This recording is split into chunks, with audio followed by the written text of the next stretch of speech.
Welcome to Coaching in Session, where limits end and growth begins. Hosted by Michael Rearden. This is your space to challenge the ordinary, unlock your potential, and step boldly into your next chapter.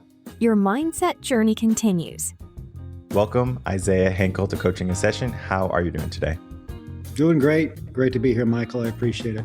Of course. Today, we're going to be having a fun topic today because it's one of the things that I think everyone has, or one of them, or they will have one of them, is a career. And this idea of your work as a career strategist is helping people realize their career, their path, and their trajectory in life. Now, I know when we think of career, it can have a bad rap because some people fall into a career that they might not love and might have been given to them from their parents or from the school. And so for them, a career could be a jail cell. But then again, a career could be liberating. A career can be something that you do for a life and say, wow, I truly made a difference. I truly made an impact. And we're going to be getting into all of that in just a minute. But if you could, can you tell the world who you are, what you do, and of course, how you help people? Sure. My name is Isaiah, and I run a company called Overqualified. And we help people get into jobs after being laid off or after all the disruption that's happening with AI today, offshoring, especially people that are in more of those executive careers, maybe have gotten some extra credentials like a master's degree. Maybe they have a lot of experience, a little bit older, or maybe people, there's similar problems that are going on with people that have just graduated too right now. So the job market's in flux, and we help people figure that out, reposition themselves to actually get past these AI filters that have taken over resume screening and get into something that's a good fit for them where they can do good work. Well, one of the things I want to bring up before we jump all the way into our current century of AI is to bring back the old school idea of what a career is or was versus what is a career today. Because we can say before, a career was a livelihood where it would give you the food that you needed for your family. It would give you the shelter that you needed to live, and it would give you some level of security. Yet, as we progressed through careers became something where it's like they felt obligated to be in, especially men, for example. They would be in a career 9 to 5 where they would have to be in it to have that roof over their head, the food for their kids. And they would come home, they would maybe be alcoholics and just drink and just be miserable. And it wasn't only into maybe 1980s where people started to look at careers as being something to enjoy, where I should be doing something to enjoy. And this is where the FIRE movement started to really get some traction, and it truly started to spread in the 2000s, where people are like, I want to retire as early as possible versus waiting until 65. Can you give us some insight of how careers have changed over the past couple of decades or century or so? Decades or centuries. Yeah. I mean, today we kind of look at it as an overlap of what you're good at, what you like to do, and what the world needs. I don't know if that's ever changed. I just think we have more information now, so there's more options. The overlap of those concentric circles, if you picture like a Venn diagram, has gotten bigger. That's the difference. Whereas before the internet, I mean, if you were born into a coal mining town and that's what your father did, you were probably going to work in the coal mines, manufacturing plants, and so forth. If go back even further to blacksmiths, right? If your dad was a blacksmith, you're probably going to be a blacksmith. It's going to be in the family. And now we just have information. We're like, well, I want to do that. I want to do that. I want to do that. That's fine. I say even before the FIRE movement was the follow your passion movement. It really came out of it has its roots all the way back to like with books like Think and Grow Rich and the thought movement, right? Of really figuring out what you want to do and saying, I can make a choice and then do that. But you have to align what you want to do to what a market actually needs. That's the first thing that people still miss today.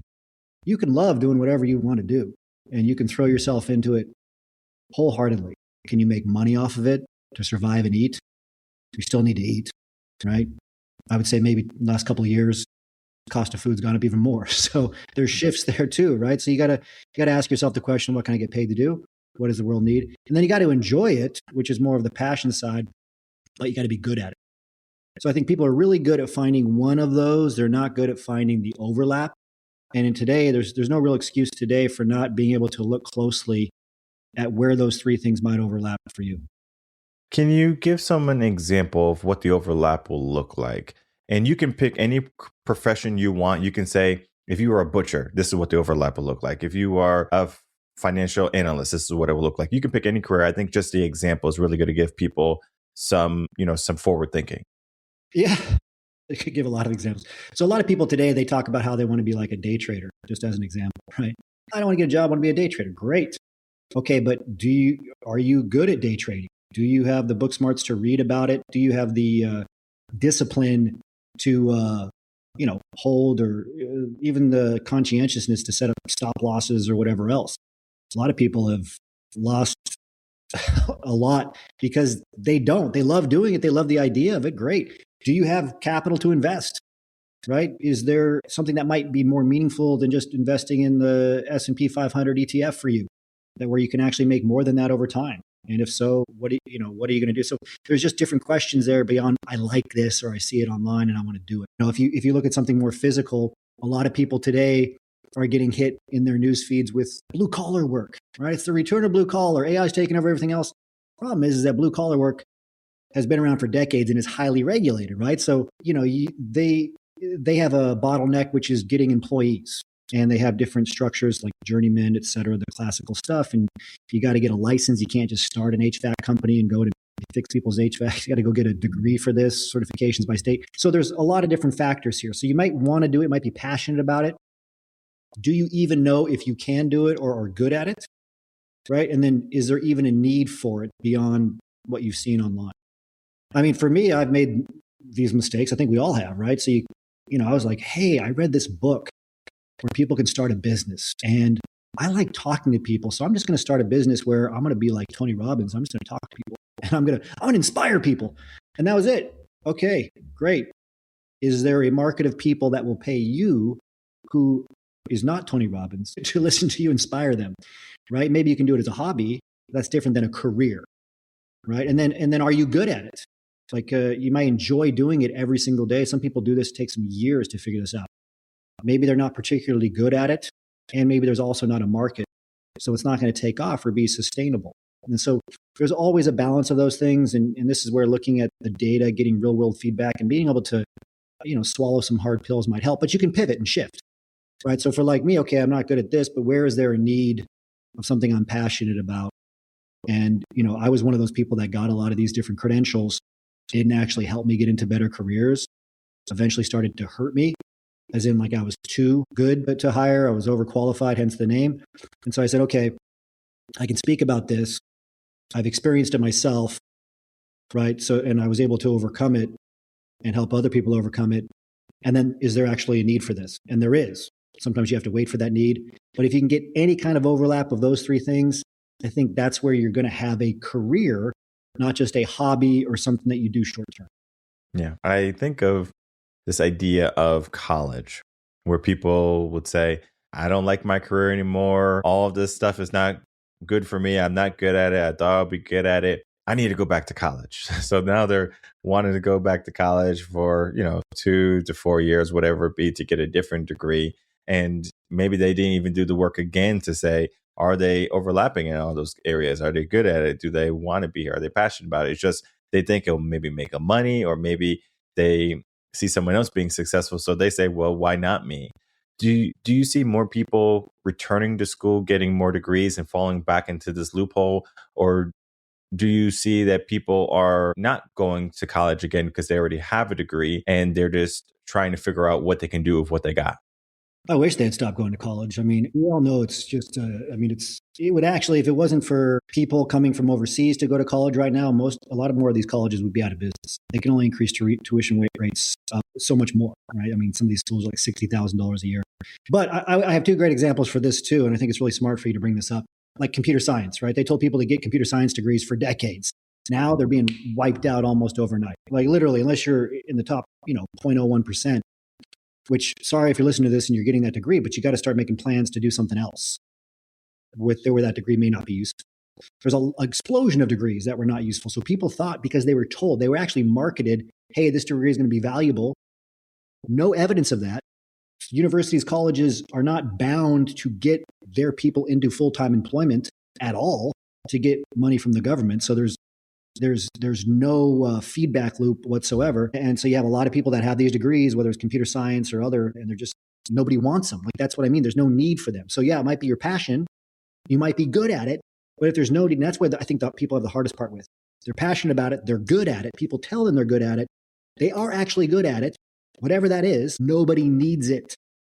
Or such a small percentage of the population needs it that they're not even competitive in it, because they think they're good at this level. But guess what? 0.0001% of businesses still need that. And you're like in the top 0.01%, but you're not in the top 0.001%. So that's, computer science is one of them. I think there's a lot of people that got an MBA. They were like, this is going to get you into a management role. Just because you got an MBA, you're going to be an executive. If they get the MBA, actually hurts them, because now the employer is like, we're going to have to pay this person more because they're expecting more because they got an MBA. And I hear this all the time. I got an MBA. I'd like to get paid a bit more because of that. You don't actually get paid more because of your degrees. You actually have a harder time getting hired now. I can see that being the reality for a lot of people. I know, looking at my situation, I just wanted to be, I did finance first. I was a finance guy, and I started to go to school for finance. I realized, even though I was good at it and I sort of had a passion for it, I didn't have a passion that would be a long-term passion. At some point, it would burn out. And I felt it. I was like 19 years old. I was like, no. Yeah, sure, I'll make some money and it would have been good. I would have got promoted. Yeah, I was like, let's look at the passion aspect, right? So I started to look at education. I was good at education. I was more passionate about education than I was business finance, I'll tell you that much. So I said, let me go be a teacher. And I was a teacher for several years. I loved it. If I was a teacher today, like if I had to go back and be a teacher, I wouldn't even be mad about it. Like I just love teaching. Like I never woke up any of my teaching career and said, I got to go work teaching. Like maybe if I was in there 50 years, maybe, but it was a short stint, but I loved every minute of it. I saw that there was a need for something else when I was watching the kids graduate and they were leaving school. I was like, there's going to be some big problems. And it's so funny. I talk to my family, I talk to friends, I talk to other, clients and stuff like that. I go, this is going to be a problem later on. You don't have to believe me today. Just understand that you're going to talk to me later in the future. And sure enough, what I saw was going to happen is starting to happen, right? The lack of communication skills, the lack of critical thinking, all of these things that we might have not thought about, like, oh, like this would never happen. Guess what? A 24-year-old fresh out of college does not know how to communicate, does not know how to say what they want to say. They are behind a desk. They listen to a professor. They do their tests. They do whatever they're told. They have no voice. And sure enough, all the technology, all the AI now, it's like they just shut up. So now their communication skills are just tanked. Now, let's go a step further. Let's say they want a relationship. Do you think you can have a good relationship with no communication? No, the same thing is true in your career. If you have to have a career where you have to be speaking to people and like using words, this could be a big problem. Now, if you're a coder and you just have to code all day, hey, sure, you could probably get away with it. But we are moving in a way of, we're getting away from some of the basics, from communication, from critical thinking, from people skills, all of these things. And of course, we can say AI can replace them, but can AI truly replace a human? I mean, for that AI question, absolutely. A human functions, they can, not a human being who have feelings. I mean, I think we have a soul. I think we're more than just particles. So, that's always a non-starter, but can it replace functions? Yeah, absolutely. I mean, I've seen it across the board. You're in a content space, producing a podcast, writing, design work. This stuff has been gutted by AI. I mean, look at like Fiverr, Stock. Look at a lot of these software as a service programs. What are happening? Those are people behind that. Right? Those are the people that are losing their jobs. So we used to have a team, a stable of writers. It's gone, right? And you have to do that as an employer because, especially for a small business, corporations are a bit different. You have to do that because your competitors will do it and your prices will go up of everything else. And so you can't survive. And so there's this pressure on small businesses, which still employ like 50 to 60% of all employees. Corporations, there's other issues. It's AI, plus they're doing a lot of offshoring and different things too. But all of it's kind of squeezing what's classically called the white collar job market.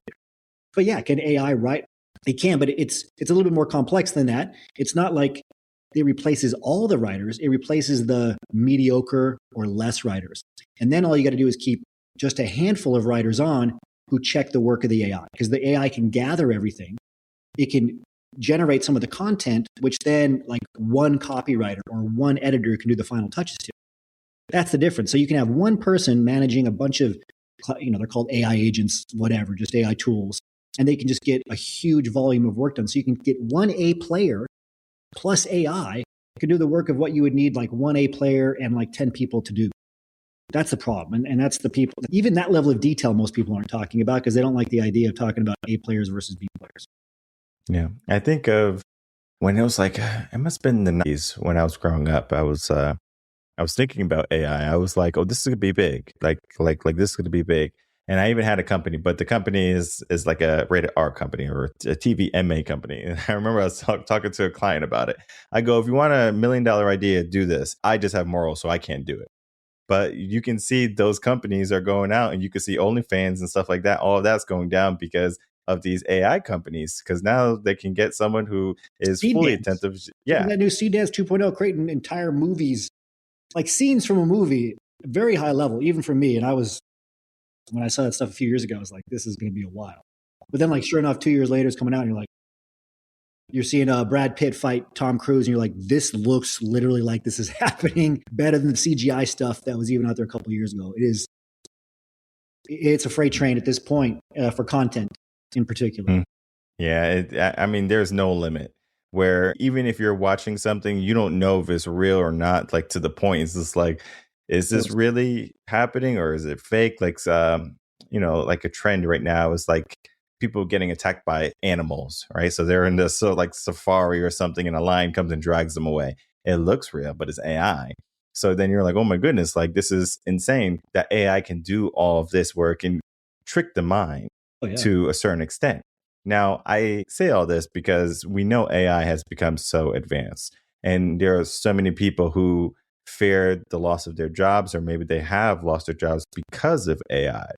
And so they're thinking of ways where they can, cover all the bases, where they can be good at something, where they can be passionate about something, where their jobs are safe from AI. And we can look at some of the professions like medical professionals. Typically, those are not going to be taken by AI. You need to see a doctor. You're not going to just talk to a computer. I know they have telehealth now, but you typically want to go see a doctor and have them check out your body.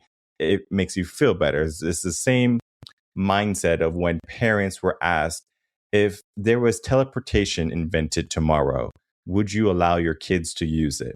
Most parents said no. They said, I don't mind my Amazon packages, my pocketbooks, anything like that, but I don't want my kid to go into it. So, of course, we know with time, things can change. Think of cell phones. People were like, oh, there'll never be cell phones like that. And now they're rampant. Like, everyone has a cell phone. If you don't have a cell phone, you're behind in the times. So it's like we have to follow with technology in, like to a certain degree. Otherwise, we're left behind. For example, my son is 3. And as much as I don't want him to be in front of an iPad all day, I want him to be literate with an iPad. So there's a fine balance where he's not on the iPad like playing Roblox and stuff all day. He's using it as a learning tool, where I think people are not leveraging what they have. They're just using it incorrectly, whether it be AI, technology. Is like, as times are moving, some people are just stuck in their old ways and their old patterns.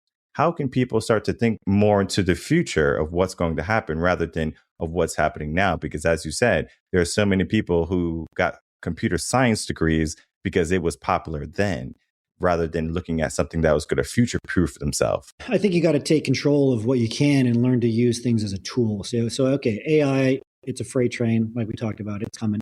It's here. It's in your career sector right now. And a lot of people, I talk to about a dozen or so a day of these professionals, which is helpful just for on the ground knowledge. And I say, if you have people that are still evading reality, or even just, it could be arrogance or fear, or a combination of both. Like, I can't do what I can do. Everybody feels like that in a career. They're not replaceable. They've always been replaceable. That's why people get fired or lose their jobs. They're shocked. And then the whole point of a corporation or a company is to build it so that you can plug anybody else in, and any one role, not even the CEO, will shut the company down. So I think you have to have some humility there, and then realize the same thing for AI and say, okay, there are risks here. Things that I was good at before, doesn't matter if I was good at them before because AI is doing them. So I can't keep doing that. I'm not going to keep, doing something that's just isn't there unless you want to be, I'm not going to keep making candles or whatever to try to compete with light bulbs unless I want to do custom candles, which is a good example of a pivot. So I'd say, okay, how can I use AI as a tool? I talk to a lot of people. I'm like, do you know the top 5 AI tools? Not the generic ones, ChatGPT, Claude, whatever.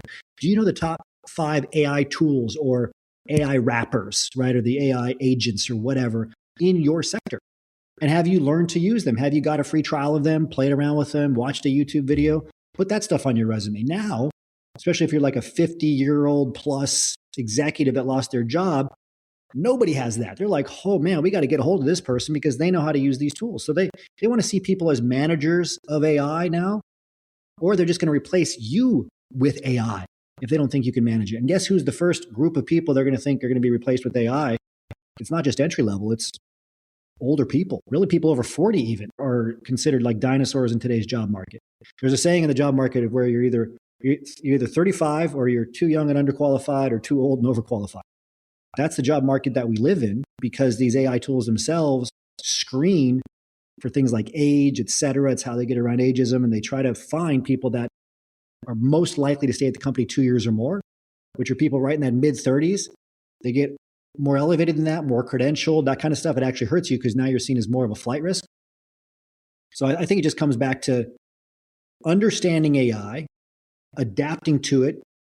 If I think you're a flight risk because you're older, put a bunch of language on your resume showing you're going to stay at the company for the rest of your career. Use longevity language. If your role might be replaced by AI, show them that you can manage AI. And now you're an AI manager for this role, not just somebody who can be replaced by it. I start to take a look at your book with the title, and I love the title, Too Good to Get Hired, where we can think of all of the aspects we spoke about where we learn the different technologies. Like I said, like the AI, we can learn them and we can say we have mastered them. So we can go into a company saying we know these tools. Think of what's the thing? Python, right? Like some companies like, I need someone who knows Python.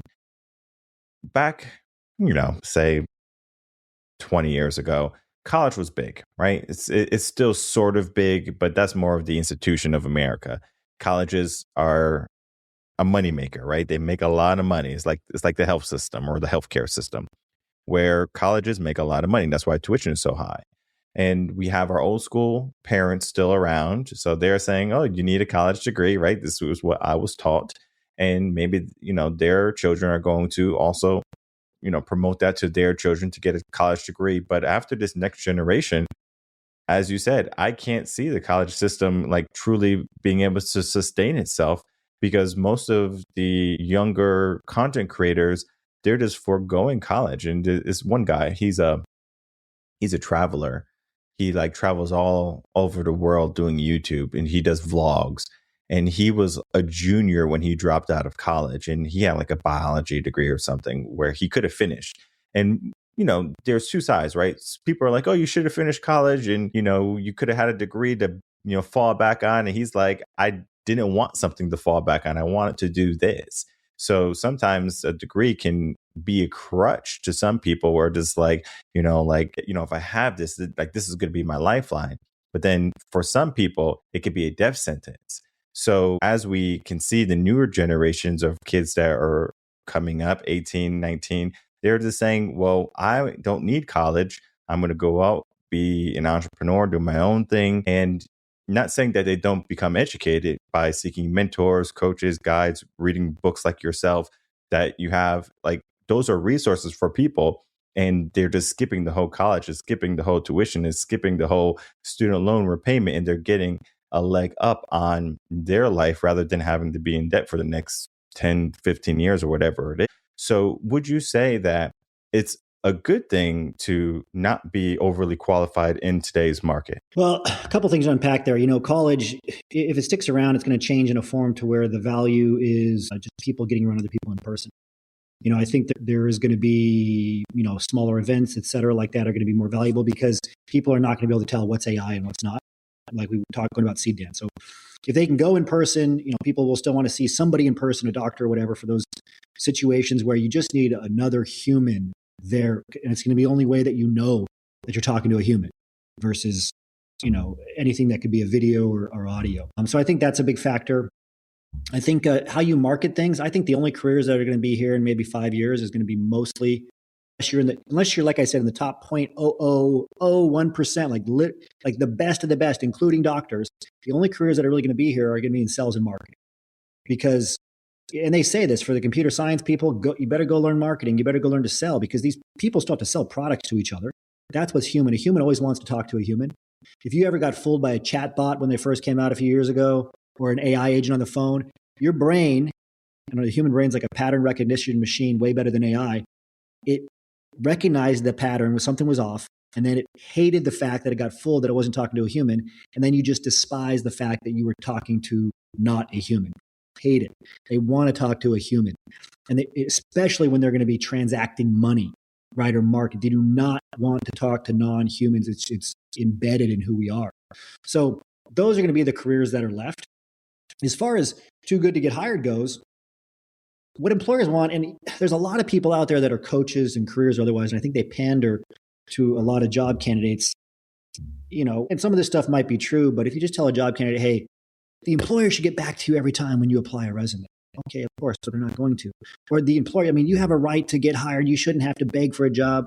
Okay, of course. But in today's world, you're going to have to market yourself and persuade a much, much more. And that requires considering what the other side wants, not just what you want. So we talked about the overlap of those concentric circles in a career. What you're passionate about doing, what you're good at, and what people need. So with the rise of AI, employers don't need skills as much. Employers think that and know that AI is going to catch up fast, probably faster than we can learn at some point. And employers are always looking ahead. They're looking ahead at least 3 to 5 years. Bigger companies, decades. Like IBM, when AI first came out, said, oh yeah, this is going to replace hundreds of thousands of people. And it did at IBM, right? So, or at least tens of thousands. You have to think about what do they care about now? And what they care about now, and the data has shown this in a lot of AI tools, the actual AI resume screeners, they link back to what are called the big 5 personality traits, which have been studied as a larger group since the 1950s. They became known as the Big Five around the 80s or so, were used by the military. And it's an acronym, OCEAN: openness, conscientiousness, extroversion, agreeableness, neuroticism, which is the bad one. The one they care about the most, the number one, is agreeableness. And AI has anchored us to, or at least employers, to look for agreeableness. AI will literally do what an employer says again and again and again, 24/7, never stop, never complain. And so employers are anchored to like very high levels of agreeableness now. And there's so many regulations for employers to hire right now. So, there's payroll taxes, all this different kind of stuff that employers have to jump through, especially, for large corporations, nobody's going to feel bad. But for a lot of the small businesses, these things can be a non-starter for being able to even hire anybody. And so they'll just use AI instead. So if you get somebody who has higher levels of credentials, who's going to expect more money, be more of a flight risk, think they know everything already, employers are very concerned about this now. So what they want more than anything else is somebody who will just do what they're told. And we're talking about ethically as an employee, of course, within the bounds of employee rules and stuff. But they just want somebody who's going to come on, be agreeable, fit in, do exactly what they're told, not cause problems. And if you give any sign that you are not highly agreeable and will do whatever they need you to do on that job, they will not hire you today. No matter how many credentials you have, how old you are, your credentials, all this stuff actually makes them more concerned and less likely to hire you. That's the hard truth. And very true. I've seen that firsthand, where it's just, I'm not an easy person to get along with business wise. I'm stubborn. Even my mom jokes with my wife. She goes, I know he's difficult to be married to. So it's one of those things where, to have AI just say, hey, sure thing, I got you.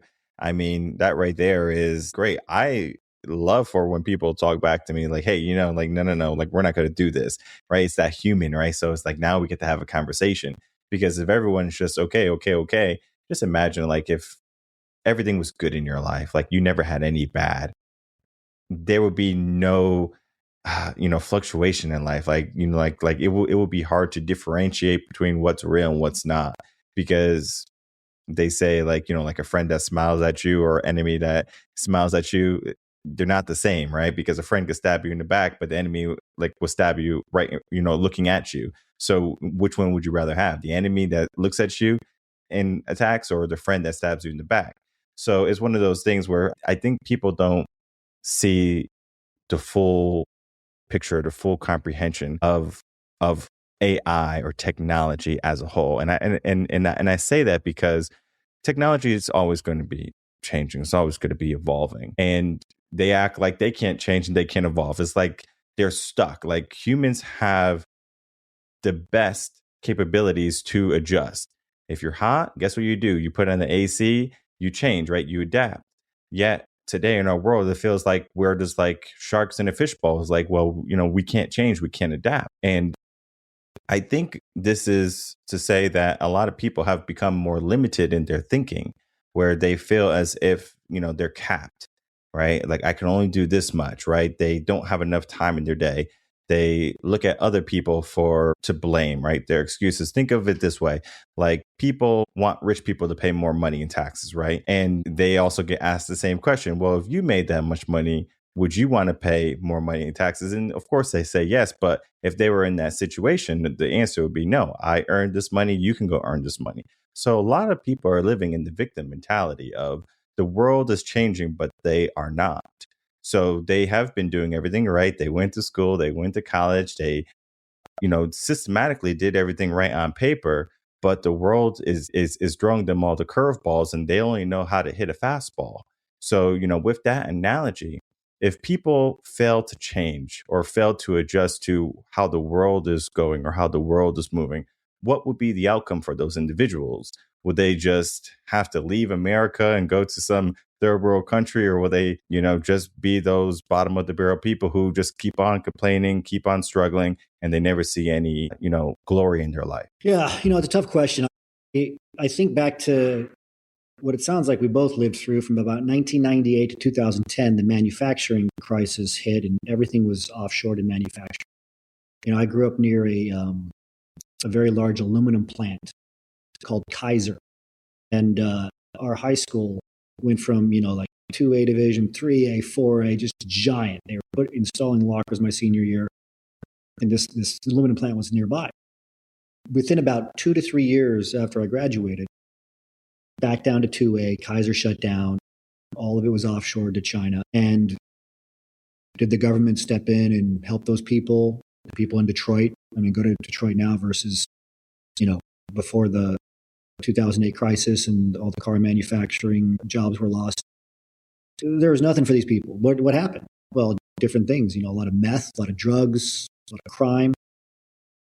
So that sounds dark, but I say that because nobody's going to step in. And you're right. You might be a victim of something happening, but it's your responsibility to respond to it. Now, for people that are in white collar jobs, when you get a lot of educated people, more intelligent, higher IQ, just overall, what's going to happen? I don't know. You have a lot of people that currently can't work. A lot of them have turned to things we've talked about in this show, day trading, this other kind of stuff to make it happen. What I want to encourage them to do is just to, use their intellect and their skills to shift and to pivot. Like you were saying, jump into a different fishbowl, whatever it is. And don't wish the world was the way that it was. Realize where you are and try to swim with the current. And I would say, and I've been talking a lot about this, is, try to learn the lost art of persuasion, because human persuasion is going to make a roaring comeback. For a long time, it was more about automation, even with like a podcast, right? You have all these tools that can automate it, all this kind of stuff. And so people really focused on that, and you could really scale a business or scale your life, whatever, if you got really good at using these automation tools. AI is cutting all that out. Like if you've seen Claude Cowork and this new stuff that's come out just in the past couple of weeks, again, like Seed Dance, what it's going to do is incredible. And the only thing that's going to really be left is human persuasion, and probably human to human in the same room. You see a lot of podcasts at the top of their game. They don't talk like we talk right now, like the bigger ones, because they have the budgets for it. They bring people in a room together. They sit 3 or 4 people together. That used to not be the case when podcasting first happened. Why do they do that? Because you can't fake that with AI, right? So if you have people in a room interacting like human beings, kind of, touching each other, even just saying hi and sitting there back and forth, that's what drives engagement now. So I think we're going to see a lot more of that, a lot more human persuasion. If you want to make it in a career, whatever, you got to get really good at selling yourself or selling a product and service, persuading others in some way. So that's That's what I would be training myself on, in addition to using the very specific sector-specific AI tools for the industries that I want to get hired into. Yeah, I was talking to someone about the next big thing. Like AI is really big right now with all these AI platforms. What I was thinking, what's next? Because I'm always in the what's next mode, right? Because we have to sometimes plan for what's coming next. And I said, okay, well, the next possible things that could happen are going to be virtual or holographic. Now, the technology is not there yet. We know that. Now, I think they're going to do virtual before holographic, of course, because they have some technology already there. So they might just expand on it and then present it out. So, like, think of PlayStation 6 or Xbox, whatever comes out. It's going to be that virtual bit. And then, of course, it's going to be like the holographic bit where it's not a TV, but you're literally in your room. Whatever room is going to be designed. Homes are going to change too. They're going away from home movie theaters and they're going to start to build these rooms instead. So like I start to think of stuff like that. Now, whoever wants that idea, they can take it and run with it, of course. But the technology has to be there and you have to understand when the technology is going to be there. Of course, the same thing with Google. When Google came out, it was a whisper. Right. Everyone said, hey, this new search engine platform's coming out. It's called Google. And it's like, Google, like, what's that? And like the initial investors are like, yeah, it's going to be big. And the people who put money down, they made it big. So it's like one of those things of Zoom, for example. Zoom did, okay in the beginning, right? It's like, yeah, sure, we got this thing. It's like a little bit better version than Skype. And sure enough, pandemic happened. Boom, $1 billion company. It's just like, well, it was. They might not have known that was going to happen, but they were prepared for it to happen. So it's like you have to prepare for whatever could happen. You have to set yourself up for the layup, right? You just can't be all the way down, on the opposing court and just say, hey, throw me the ball, right? You have to position yourself. So in life, you also have to give yourself some forward thinking. And I find the best way to give yourself the forward thinking is not only just to be in your mind, but to pick other people's minds, to get books like the ones you have where they can learn wisdom, they can learn knowledges, and they can say, wow, like this is going to help me, prepare for what is possible, because we are thinking very much in the old way still of college, education, degree, job, 65, retire, and maybe I can, be happy. But we can see the people who are 65 and how they're struggling today, where, that shouldn't be anybody. But then again, there's so many people still doing that, and they're wondering why their circumstance or like things are not changing. Yeah, sure, we can fight, we can protest, or we can change ourselves, and we can make sure that at 65 we're over there sipping pina coladas in Bali, doing whatever we want, right? This is a mindset, but it requires a level of action. So as we begin to wrap up, Isaiah, I would love to, of course, get some final thoughts, some final words, and for you to tell people how they can find you, reach out if they want to start working with you, and then also where they can get the book. Yeah, well, I think good thoughts. Looking ahead is important. Just ask yourself, where can you add value where there's a need? And, what do you enjoy and what are you good at? And don't just ask yourself what you're good at. Ask a few people close to you that aren't going to lie to you. Say, what are the 3 things you can always count on me for? What are the 3 things you can't count on me for? It's a good way to start the conversation because it's a little bit different wording than like, what am I good at? And just get some feedback, and see if it opens your mind a little bit. And then just do some research. Like you said, staying on top of the tech. Is it going to be holograms, this kind of stuff? Well, that requires for AI and getting hired. What are the AI tools for my sector? Go find the 5 AI tools that are your sector-specific tools right now. Go watch a free video, which every one of these providers is going to market on how to use that tool and learn a few things about it. Start putting that on your resume. Start marketing yourself more. If you get an MBA, a degree, it's useless unless, number one, you made like human-to-human connections there. It's about the network and followed up with them. And number 2, you market it as some value add to the employer. This MBA allows me to do this. This is going to help me do this. A lot of people just get things now, credentials, age, seniority, experience. I got 20 years of experience doing this. So, like, what are you going to do in the future? Has your stock peaked already, or is it going to be peaking in the future? And that's probably my final thought is talk about the future. The book talks about this too. There's a great study, and I'll close with this. It was in the Harvard Business Review. The original study was done at a Stanford University and Harvard Business School, and they took two groups of job candidates. One group had no leadership experience. The second group had a lot of leadership experience. They both applied to the same job that required leadership experience. The group that didn't have leadership experience on the resume put potential to be a great leader to your organization.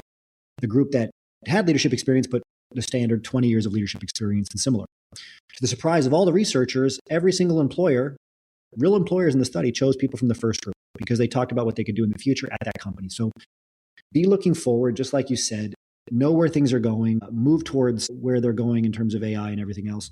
As far as the book, you can go to barnesandnoble.com, just search Too Good to Get Hired. It's pre-orders now. The book comes out April 7th. It's 25% off during the pre-order period. So you can pick up the book there. You can find me on LinkedIn just by searching Isaiah Hankel, or you can just search Overqualified on LinkedIn and find our page there. Those would be the two best places to find me. All right. And I'm going to definitely put the links there and also some other links, whether it be website or social medias, because I know still, people still use social media today. I know I don't, but I know other people do. I have someone who manages all my social media stuff. I still manage my emails, but I'm going to get rid of that very soon because it's just, to be honest, I was thinking about, I'm just going to give someone my cell phone and have them walk around on me all day. And they just do my messages for me. Oh, it's your wife. Okay, let me talk to her. They just sound like you too. Yeah. No. They don't have to sound like me. They just have to be a different person. Oh, he's not available. He doesn't want to talk to you. Just get rid of all the riffraff. With your wife, I'm sure. Yeah, well, I'm not going to do it with her because then I'm going to have some talking to do later. Yeah. But it's just to say that true connection, I believe, even through all the nuance of technology, being human and just like getting back to being human, right? Like you said, persuasion, that right there is not going anywhere. Like connection. Yeah, sure. I think, technology can one day do that to a certain degree. Like think of robot companions, like you see movies like that. And I'm sure we can trick the mind to a certain extent. But to really understand, the worth of a human, like if we put it this way, we are here because of a human, right? Our mothers, our fathers, our caregivers who helped us. I have very young children. And they are, essentially, they're not able to take care of themselves, right? Dad, can you cut some strawberries for me? And I'm thinking, you're 3, do it yourself. No, they can't, right? Because they'll get hurt. So I am being that facilitator for them to grow. And then one day they can do it themselves. And so we all go through that phase of currently, might change in the future. We all go through that phase where we need somebody. And I have found, even in my line of work today, that people still need people. Right? For something, right? People, they want to go see a therapist. They want to go see a coach in person or virtual. They want to know that they're speaking to a person. As you said, I would rather be sold by a real person online for health insurance than an AI calling me saying, hey, do you want this new health care plan that's out now? No, if it's a robot, maybe if it's a person. So there is that person aspect right there. So don't think that because of all the technology, all the stuff that is going on in the world, that you have to count yourself out. I encourage you to reach out to Isaiah, learn more about how you can get a step ahead from all the others. Again, you could be overly qualified right now, but just because you have all of these degrees or advanced degrees, it doesn't mean that you're out of the selection right now. So again, learn what you can do. All the links are right down below. Isaiah, thank you for coming on and talking about your work today. Thank you, Michael. Have a good day.